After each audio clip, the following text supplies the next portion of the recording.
Hey everybody, good morning, good evening, and good afternoon. Welcome to Monday's Lunch and Learn. Let everybody get queued up. But I'll be your host today since Will is taking some well-deserved PTO time off there for an extended weekend. So I'll be your host answering those good questions. I'm Morgan Russell, pronouns are they, them. I'm the solutions architect on our solutions engineering team here at Decisions. So if anybody has any questions they want to submit, as always, you can raise your hand or throw them into the chat. Go ahead. Got first question.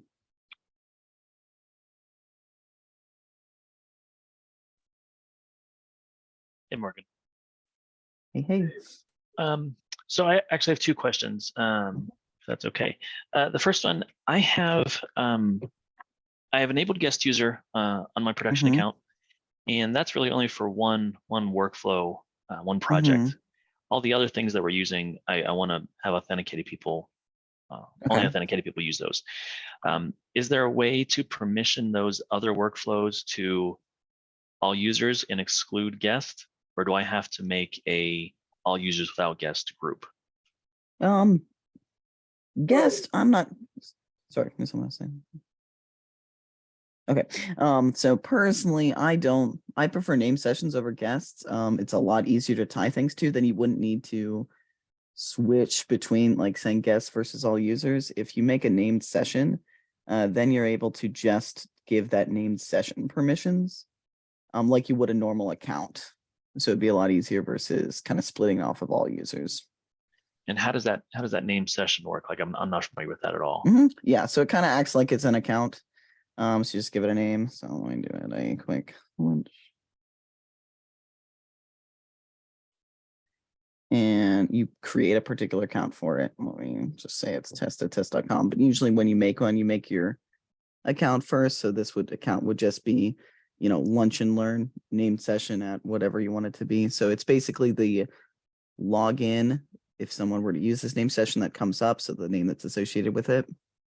Okay. And then when you save that, it comes up as a lunch and learn, which is going to be available when you do your integration settings and anything like that. So now you can then permission any kind of folder, what you want to give it tied to, just like you would a group.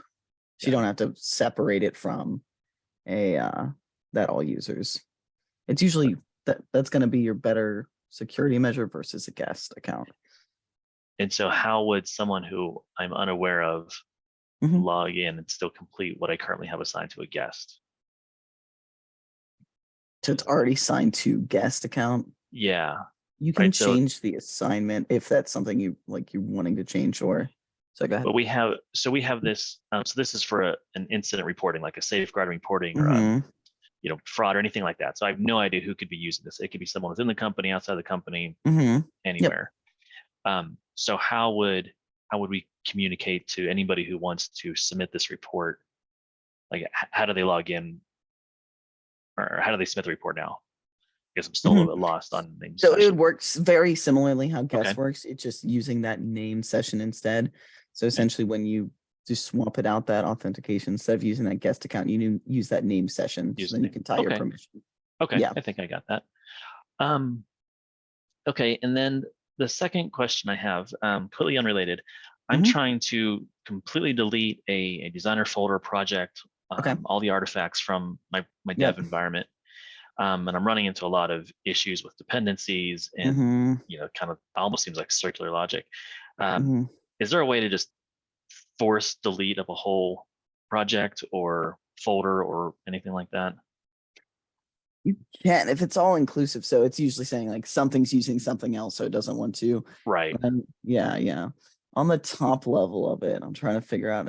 I've done it before. You delete just the whole folder. I've got a ton of projects just saved up. So let me see if I just go ahead and let's do sample bank project. So you're trying to delete the whole folder, delete complete. Yeah, and then come up and say, hey, something's used by something else. Get dependent.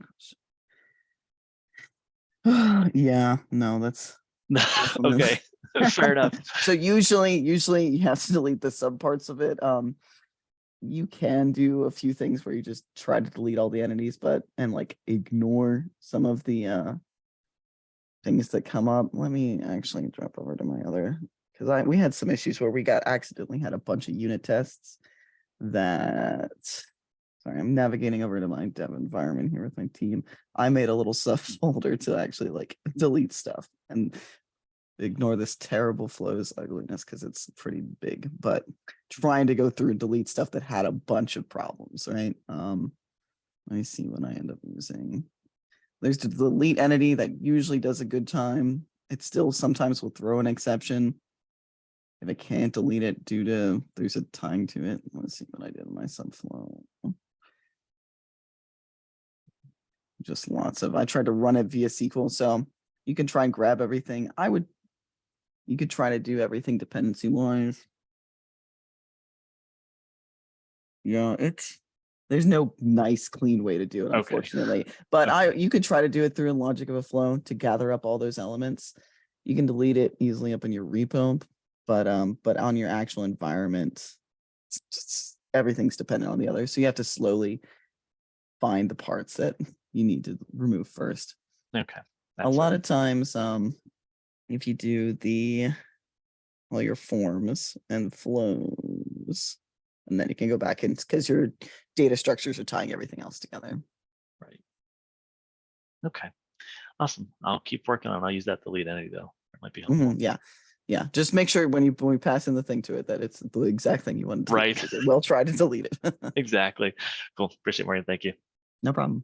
Yeah.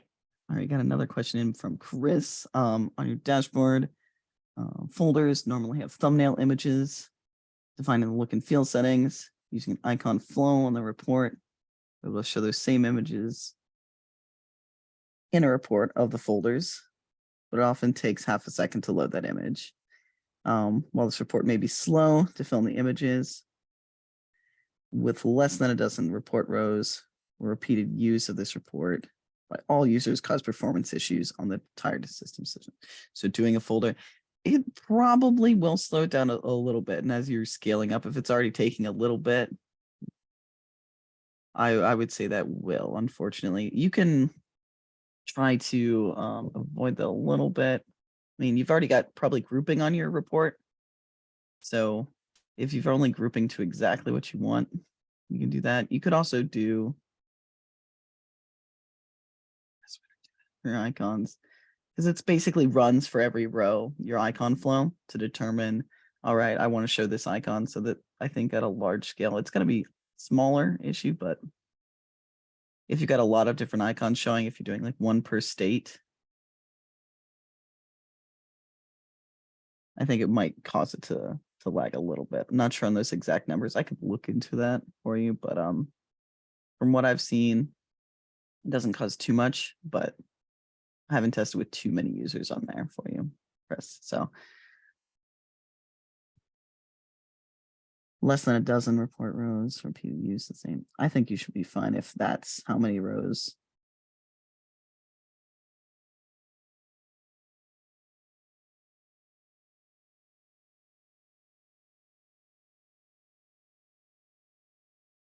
Okay, yeah, if it's already slow with less than that many images, I don't think it's going to cause performance problems across the system. It's going to just lag a little bit there, you know. It's my best look at it. I'm not sure if anybody else on the call has any further expertise on that. But we can definitely look into that further with a support ticket. Get your exact, use case there and what you provided here essentially, and a little bit more info they might ask for to be able to test that for you.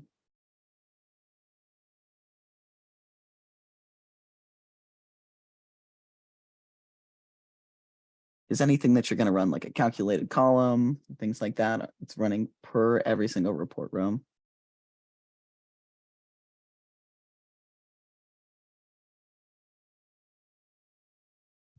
I can make a quick report with that. I don't have too many accounts. What's something I have a lot of?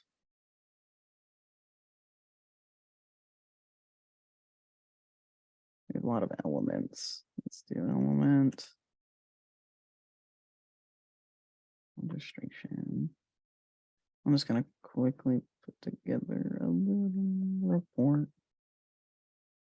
See, that has a bunch of stuff. So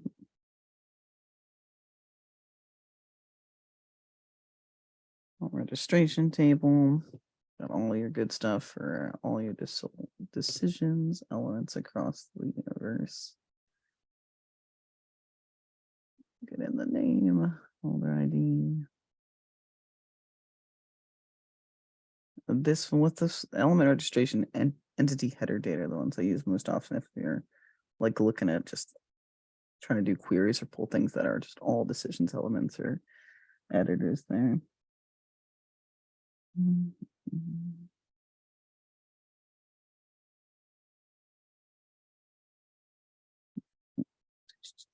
Let's see. Thing we want to sort owner email might be good.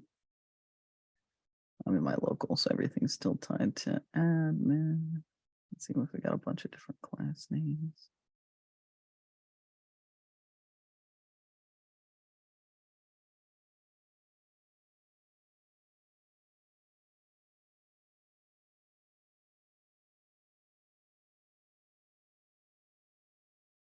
Maybe it's the other one that I'm thinking of that has the particular type, but this one has the entity name, particular tied with it. But let me go ahead and save that and add a,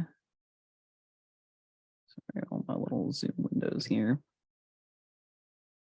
Let's see.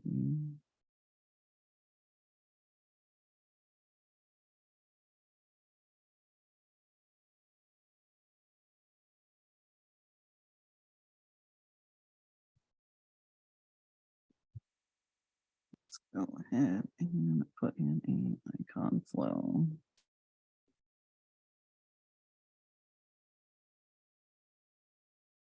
Yeah, don't have one, so we'll create it.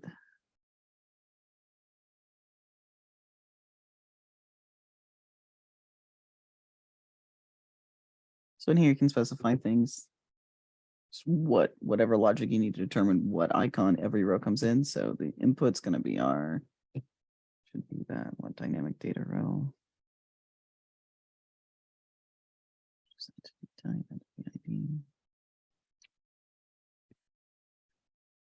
Hey, Morgan, it looks like we've got a little bit going on in the chat. If you want to weigh in on that?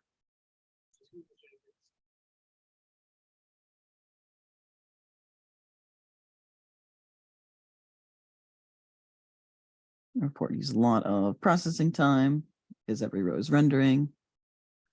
There's lag time, mostly communication between the browser and decision server. And then VT replied about just being that query. So unable to cache the images in any helpful way. Yeah, I'm not sure about caching images either there, Chris, but you could potentially try to tie them to the actual structure instead of running it for every row. But yeah, it usually takes a second to load images render-wise.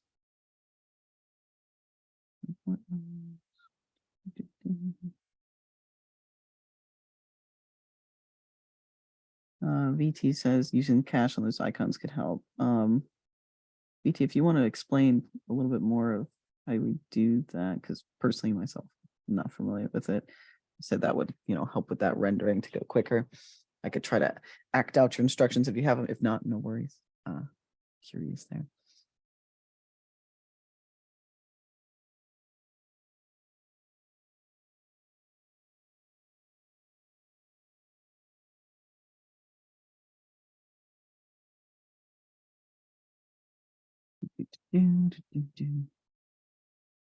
Look and feel images are retrieved. Always of the report.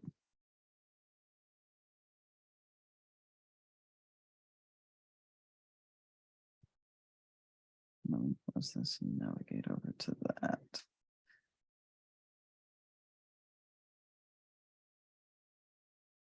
I know I can set that icon type real quick. Grid view settings.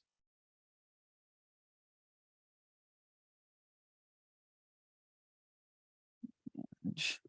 They don't have any images set in there, but that's what we gotta do. So it won't come up.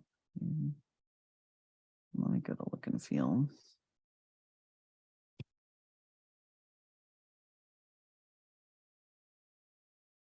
Is it manage? Look. There's the icon here for it.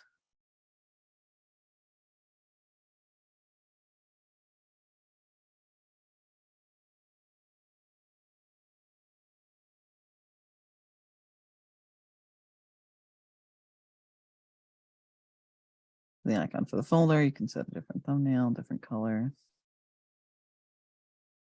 I'm going back to the original question here. So while you're filming images, so you're pulling the look and feel thumbnails onto this report. They're tied together. Gotcha. So you're reporting on a bunch of different folders. Let me just set a few things so you can see it. Okay, so now we have it's green. And I guess it's thumbnail. So if I change this to be folder instead.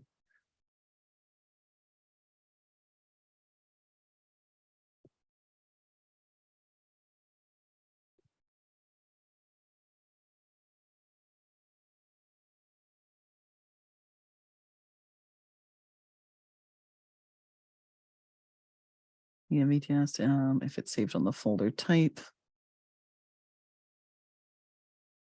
Type name. And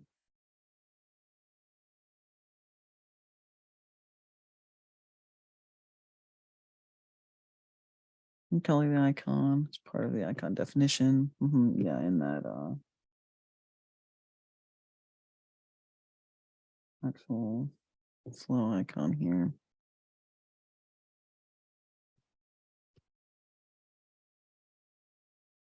Let me go ahead and just do it. All rows will be the same, but it'll be the same kind of load. We'll have to set it.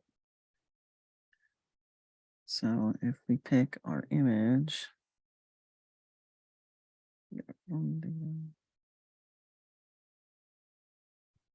I'll set it to constant for down.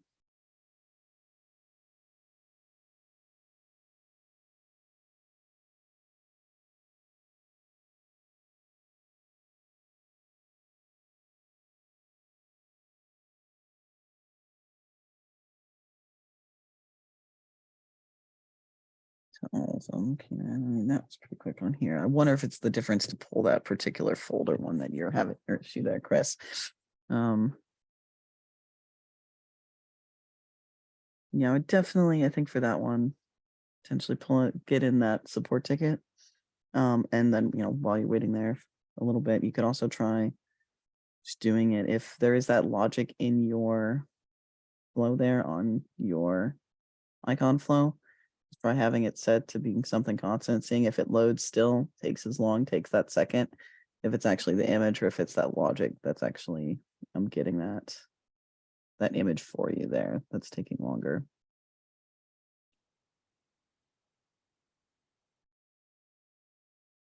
Okay, so I'm gonna go and move on to Jeremy's question. So Jeremy has a statement rule filter on a report to filter out the results for logged in user. Data that you're needing to filter is stored on an entity extension created to extend the account entity. Gotcha. When editing the statement rule, you're not able to see the entity extension data. When setting the input as select from flow. Is that expected? Okay, and you're on 713. I'm not sure. I am on maybe 7, or excuse me, maybe 8.7 right now. So let me see if I can recreate it for you. And if so, it might be an issue that's happening or something else there. So we're doing a report on account extension. Let me quickly make extension. So that's just a entity extension on account.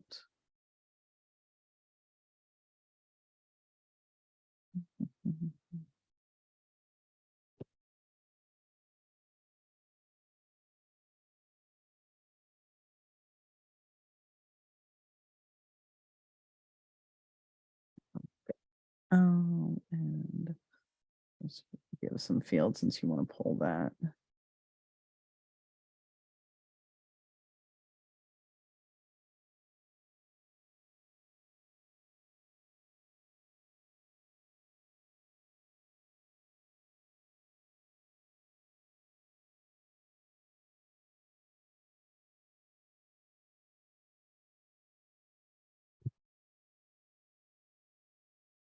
Okay, so the fields. I'm gonna just change my namespace. There's no namespace. Oh yeah, there's my namespace. All good.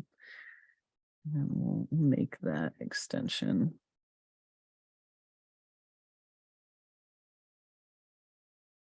VT saying for 7, you might need to fetch that extension by the extended object ID in order to get it there.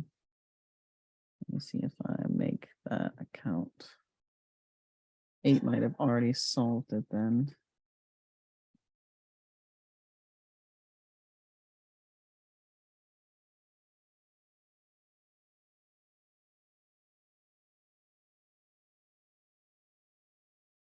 Like so, emerald form the report. So your main one you're actually doing is you're reporting on the extension or you're reporting on the actual account.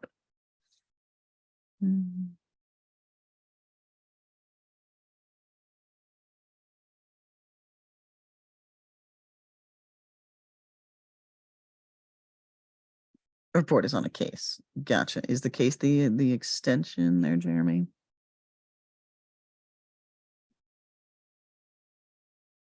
Or you're just trying to pull that data in?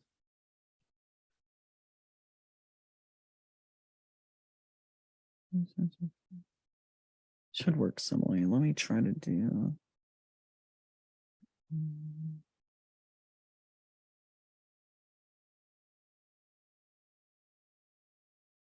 Gotcha. So the case is pulling in the extension.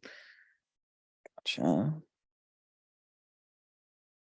And you're doing it on a rule filter. Rule filter. If I can create it.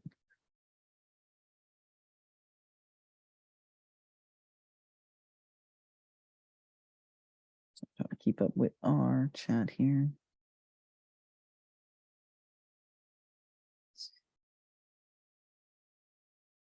So it looks like you actually have is a case that's tying to it, and then a particular ID that's tying to the other thing. So you want to be able to pull in the extension data here when you just have the ID. Create a new one. It's just a statement rule.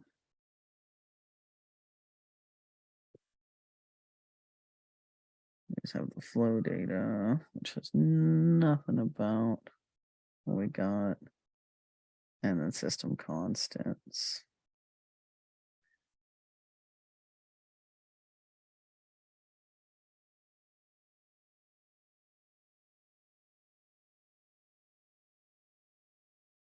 You can update the inputs, but okay, we can define them here. So you'd have to pull in that data here or individually define it.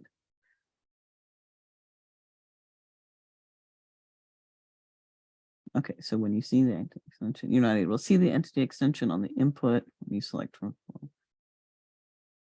Gotcha. So you'd expect to have that kind of data here and be able to map it in.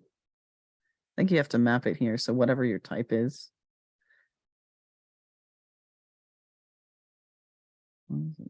Okay, let's try to map it here. So instead you have to map it on the outside. Sorry, let me put that back in. Data.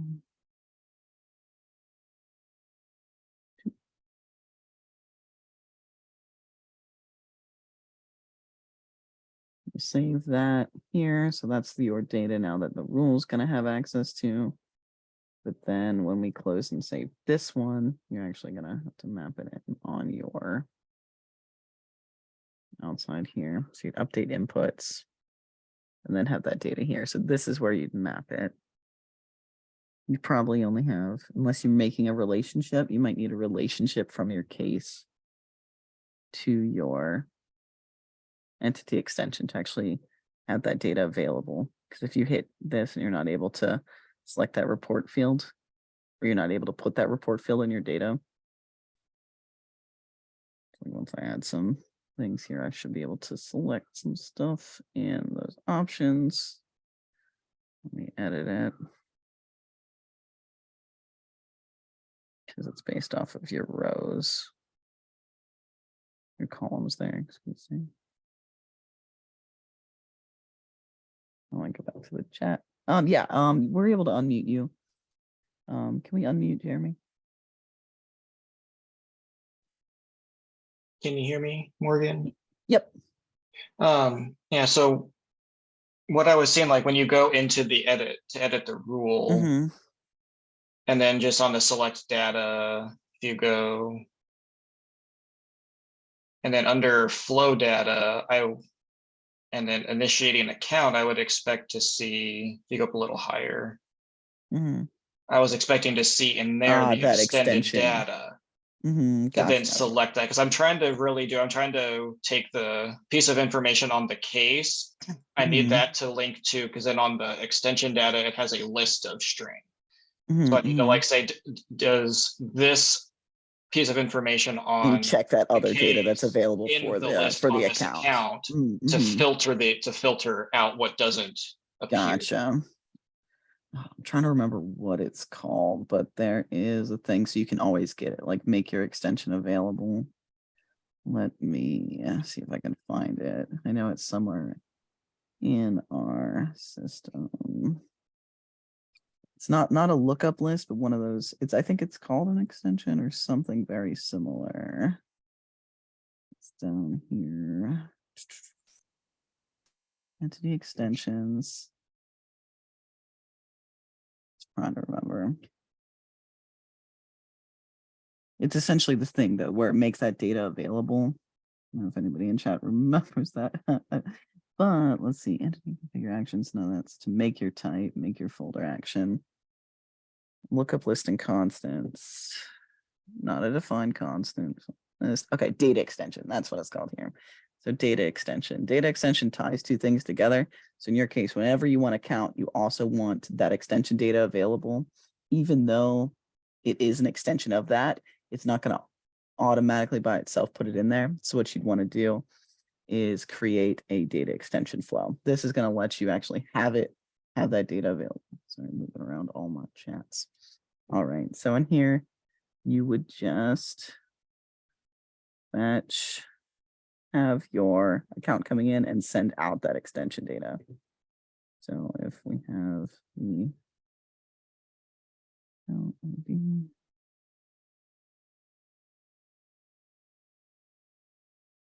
in, go and actually fetch our account.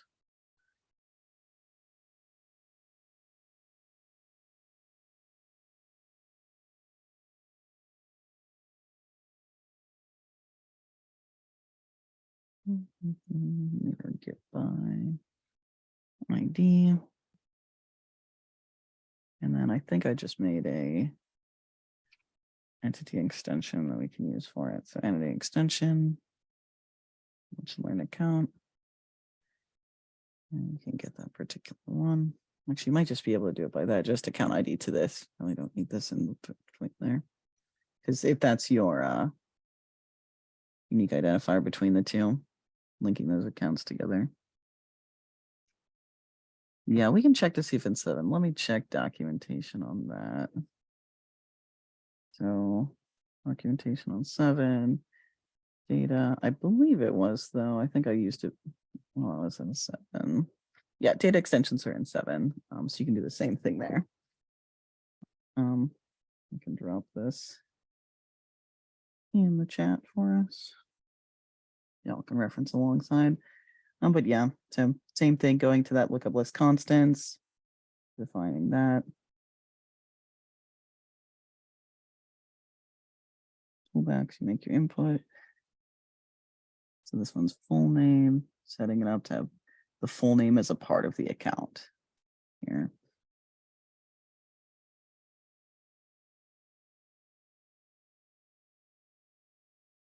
Passing out whatever you want it to also be with. So for your case, you'd pass out that, that entire extension structure. So then you'd have that entire thing as a property when you view it in your data.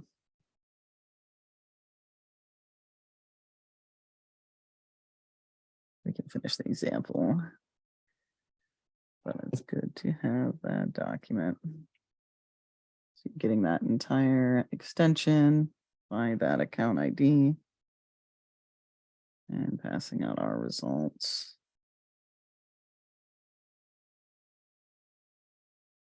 Here, I believe whatever you name it here is what it'll show up in there. So we'll give it a better name as extension and pass it out here. And I think that's all happy now. And we'll save that. Let me duplicate my local so I can just quickly go back or to where we were building my lunch and learn folder. And that report.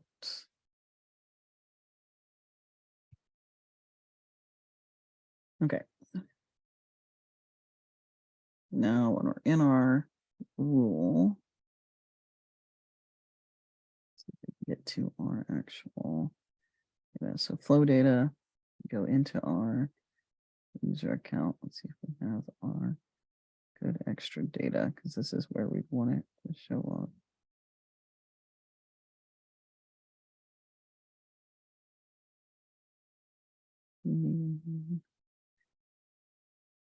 All right, I made our extra data, but it should. Okay, abstract entity extension data. That's not it, all right? No, it's regular. That's our regular stuff. I didn't see it in there, so I might have skipped a step in what we just did. So check that out here. So I'm gonna go back over to right security answers. Now this is all our regular stuff. Administration account. Yeah. Let's go back over here and take a look. Extension data flows, taking a single type and output. Okay, so maybe instead of extra variables that'll show up in that type. So this instead of account ID needs to just be account. And then we just pass in that ID to that search. Should have read it on the top of the flow, hiding in plain sight. Okay, so we have that. So now we'll just change our quick mapping.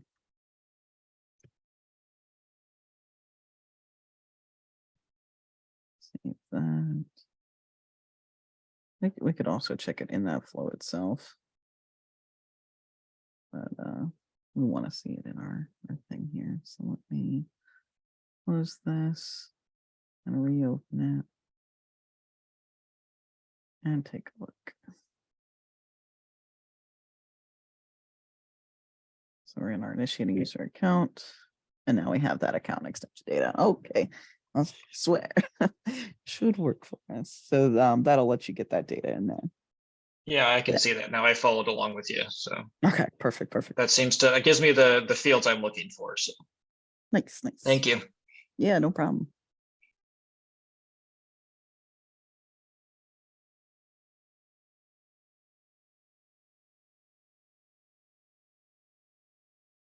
Yeah, that stuff's definitely helpful to have. Sometimes when you're using so many structures together, you can just link them up. I always want to show main structure. Let me just grab the other one.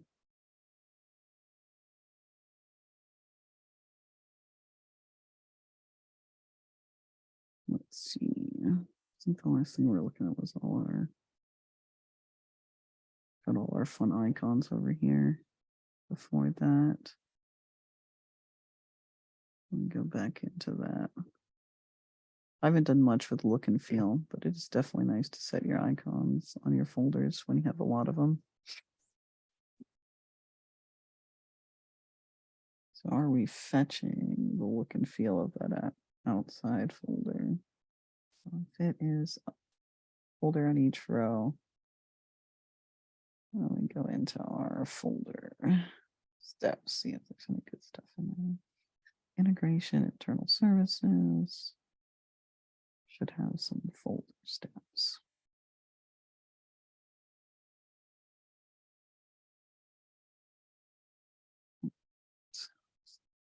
Some folder, clear history, create subfolder, favorite.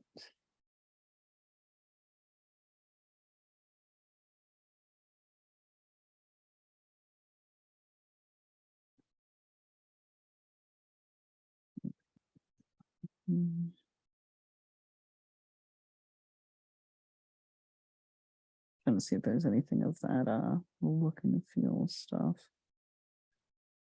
Oh, you're pulling, excuse me, pulling that data in. Subfolder.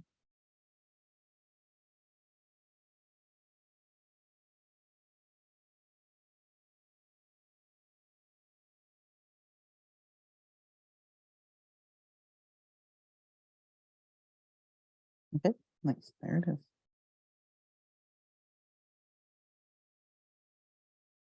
All right, so we can get the look and feel of a folder.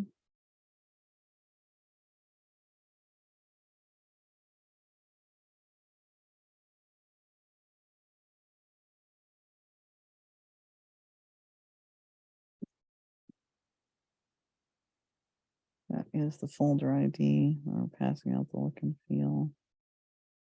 And the look and feel should contain an icon, so we can change this. To select flow. Look and feel context has that thumbnail image info. So I'm not sure if my ID part is hooked up correctly, but we'll try it.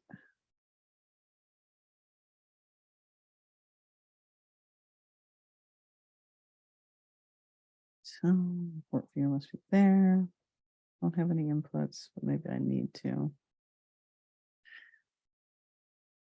Entity folder name. Do we actually have the ID here? For the folder ID. Should be the same as entity ID. Let's refresh and see if we get, no, we do not get our icons there. So let me change it up. Our icon flow. So whatever this one was hooked into, entity ID is not what we need. Not sure where that's coming from. Let me instead add input for the folder ID.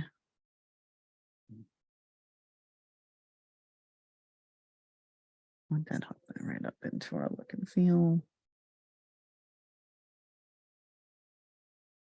Quickly straighten this up. Use the line. Center vertically, distribute horizontally. Not too much fun. There's just one step, but you know, as you get more and more, those tools are definitely helpful there. All right, so let's update our inputs. Got our folder ID, and let's hook that now into our folder ID forms. If we refresh, I guess not most of them won't have one. Let's sort them by created on. This grid will all spaced out in stretch mode. Okay. So let's give it newest ones first. This one. The history folders are coming up. I'm surprised not seeing any icons though still. I guess I only have a thumbnail on the one, but it still should show up for that one to learn. Let me pop back over to our folder. This one also has an icon,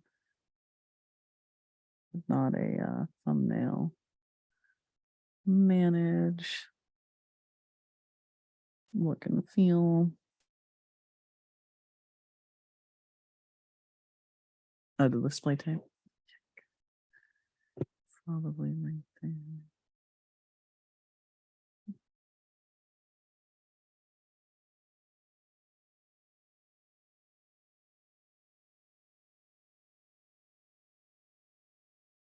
Which display type do you mean there? So we've got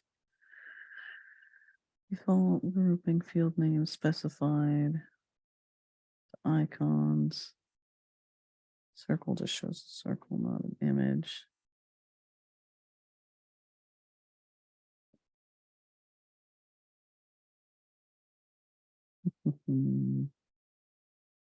Pretty sure that's you need to get icons. It was showing before. I'm back and check that mapping for you.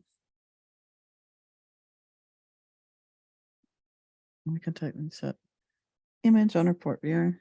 They just had that. ID is mapped to ID. Look and feel. Statistic system. Now I am an admin here. Outputs are look and feel data, and this is the right type matching up with image info. So that looks correct. We can quickly though debug it by grabbing this actual folder ID and passing it in as a constant.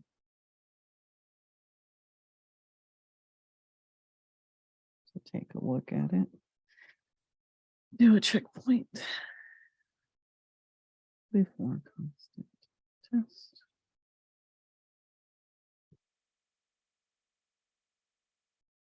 See if we can get something that'll let us debug it here.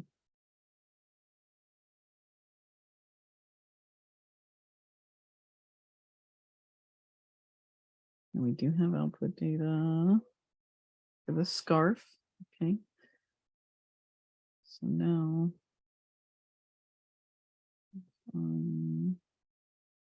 we'll stay in the report. Close this one up. Can't see the report. Brings in our scarf. So the flow is correct. Maybe just this mapping at the ID is missing out there. We'll change it.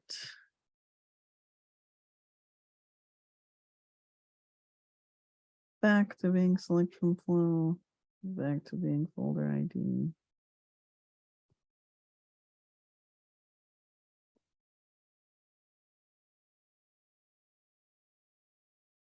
It makes sense. So the row would become folder ID. Let's look to see if it actually has it. Oh, you know what? Sometimes if the name is too close to what decisions already calls things, it might not like it. Let's try.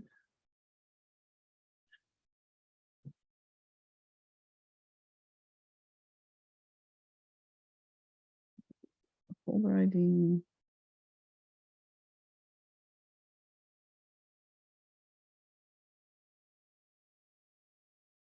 Have it as a different name there.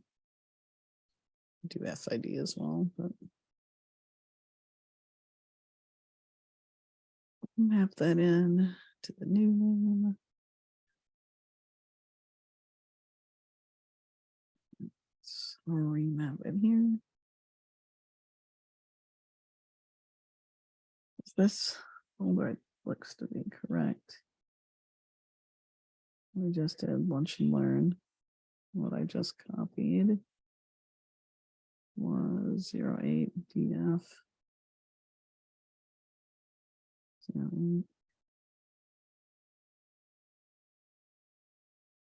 Yeah. Does not like it.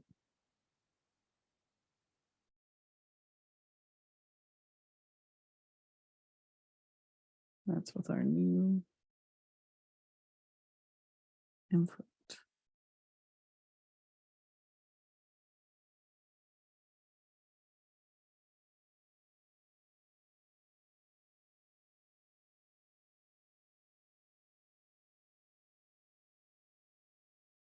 There's no other settings. Look and feel ID, going system, folder ID. Not putting our icon. Let me see if we add an outcome for exception. Create another one. Actually, let me, instead of adding an outcome for exception, just do a quick error handling bubble.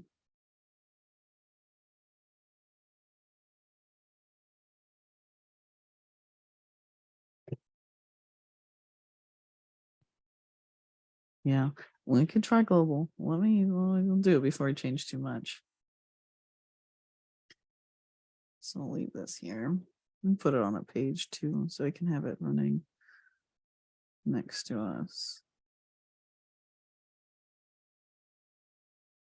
So let's go ahead and publish that report. So we manage page report. Pick our very recent. We're looking at the element registration one. Page at top. So just replace our folder view, I believe. Yeah. So now that is, excuse me, move my phone. So that is here. We're definitely still not seeing it. So let's go ahead and open up our global debugger. Toggle that on. Go back. It's trying.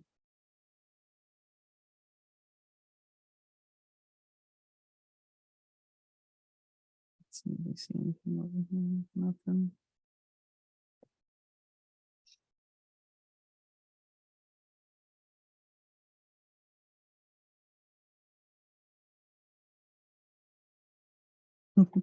Now the global debugger is trying. It's like trying real hard. Okay, here it's failed every time. So let's take a look. We can see into it. Just failed to get anything. What are we passing into it? Let me just turn that off.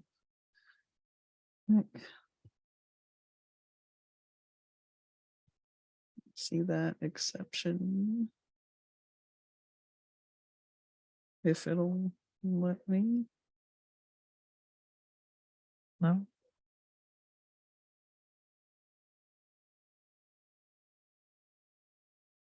Sometimes in the report row, because it's running so much, global debugger does act and sad. I'll try with a pop-up in our flow.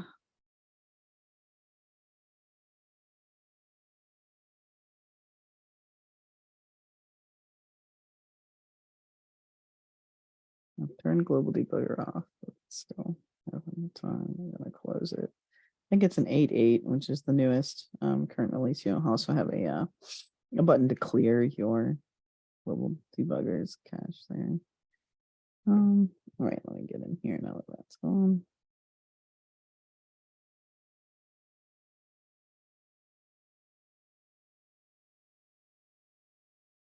My locals now, it's now feeling the sad. So I can definitely see how if icons, for some reason not getting it, would have some problems. Let's open it, please. All right, there we go.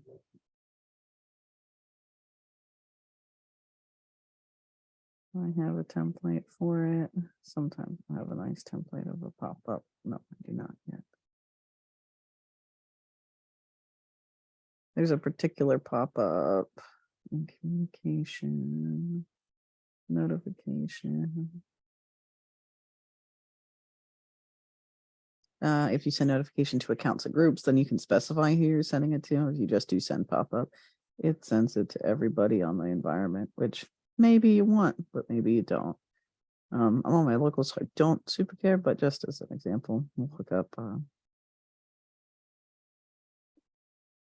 mine. We'll also do row or exception. So if it works, we'll let it go. But if not, we'll throw an exception. Oh yeah, then we'll need our outcome tab to actually show it. Excuse me, I meant catch exception. That's what I meant. The opposite of throw. Then we wouldn't need do it. Because we're now when we're happening, we're erring right there. So we want to actually catch that exception to get that message. We can catch it and log it, view it in detail. You can catch it, just give yourself a pop-up to quickly read it there. Logging is the better technique on it. And I would suggest if you're using a icon flow to have a catch exception, some kind of error handling here.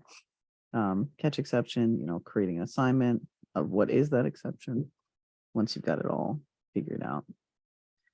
Message, we will select from flow. Since you have that catch exception, it brings you all the data from that actual exception. I'll just put the message, it's a constant test. Drag in a quick log step just to show logging does not take too long either. So we'll log it and do it. We'll log it as debugging for right now, and message text. I'm going to put in the information, not all the stack. Stack message. Type name. You probably want to format it nicer when you're actually doing it, but getting it in there. You can actually see the step name for us, we know. So now we're going to leave it that way. And when you're sending it to a particular group, you want to map in who you're sending it to. I'll build my array for right now. I'm just going to do the current user, which is me. All right. I got that set up for us. Let's flip over the chat.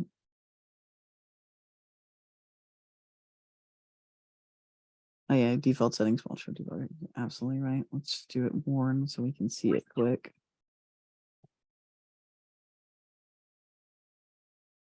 All right, now we've got that going for us. Oh, there it is. It is trying in our other tab. And let's see, error calling method. I want to know the input. So let's actually go here on our message. Merge plain text. I want to see the input of it. So I'll put the message, comma, input. The input here is that low ID look and feel. I'll move that over to our log as well.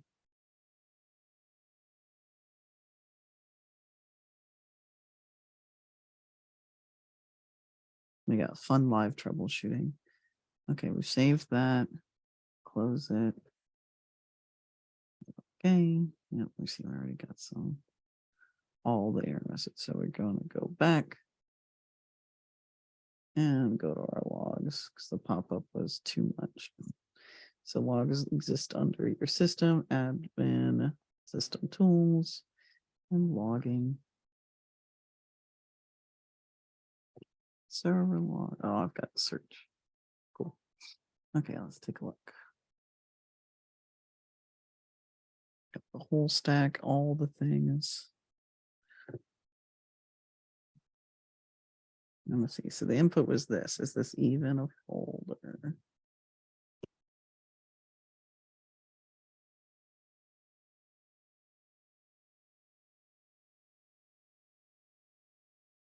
I'll pull up this one and search it up top.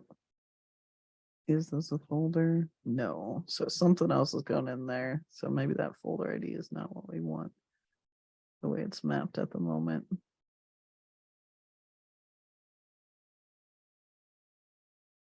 That's probably the case for all of them. But let's check another one.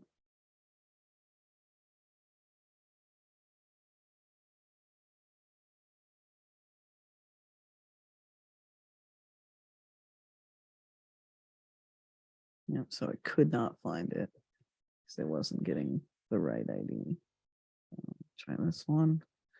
Nope, still not a folder. So that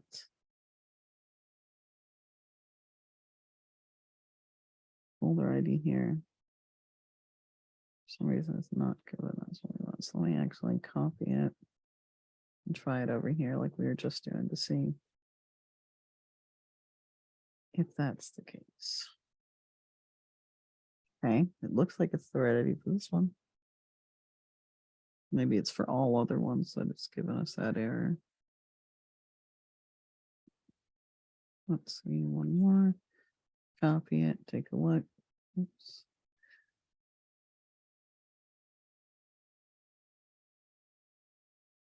That one is not a folder. Well, we can swap to entity ID. Back into it. Leave our mapping the same. Let me add that as a column.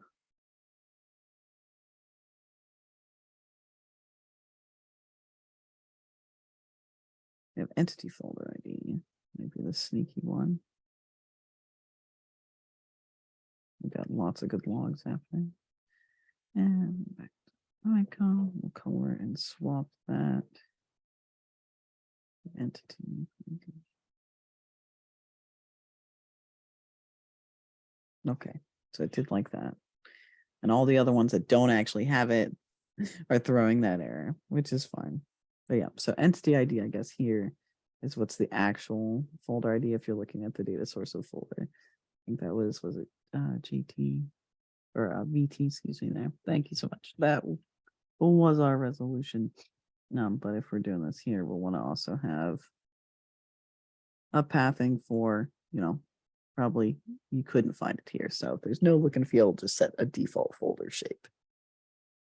Is what I would suggest there.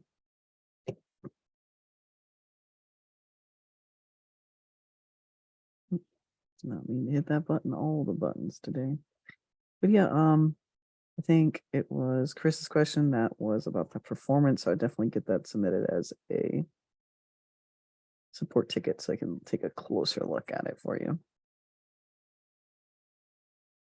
Thanks, everybody. Hope you had a good lunch and learn time. Thanks so much, Morgan. I appreciate it. Yeah, no problem. All right, everybody, have a good rest of your day.